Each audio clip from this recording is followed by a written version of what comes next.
আসছে বাজেটে VAT tax কমানোর দাবি জানিয়েছেন রেস্তোরাঁ মালিকরা। অভিযানের নামে রেস্তোরাঁ ব্যবসায়ীদের হয়রানি বন্ধেরও দাবি তাদের। সকালে ঢাকা রিপোর্টার্স ইউনিটিতে সংবাদ সম্মেলনে তারা জানান, 15% থেকে ভ্যাট কমিয়ে 5%-এ নামিয়ে আনা হলেও 10% সম্পূরক শুল্কসহ নানামুখী করের চাপে জর্জরিত রেস্তোরাঁ শিল্প। বাজেটে উৎসে কর প্রত্যাহার সহ কর হার কমানোরও দাবি তাদের। সংবাদ সম্মেলনে জ্বালানি সংকটের সমাধান এবং গ্যাস সংযোগ পুনরায় চালু করারও দাবি ওঠে। ব্যবসায়ী নেতারা বলেন, রেস্তোরাঁ শিল্পের জন্য ওয়ান স্টপ সার্ভিস চালুর প্রতিশ্রুতি দেওয়া হলেও এখনও তা বাস্তবায়ন করা হয়নি। জানান, একটি রেস্তোরাঁ চালু করতে 10 থেকে 12টি সংস্থার অনুমোদন দিতে হয়। সময় লাগে 2 থেকে 6 মাস পর্যন্ত।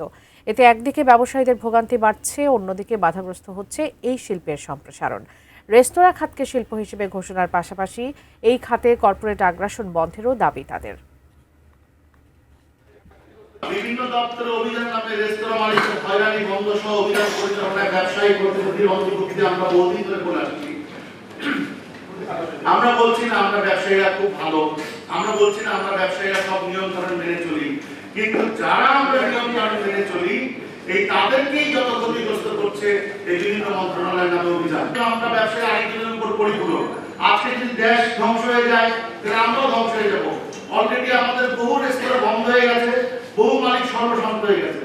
সুতরাং আমরা এই সরকারের কাছে আবেদন করছি মন্ত্রণালয়গুলো যাতে কোনোভাবে আমাদের এই হয়রানি না করতে পারে।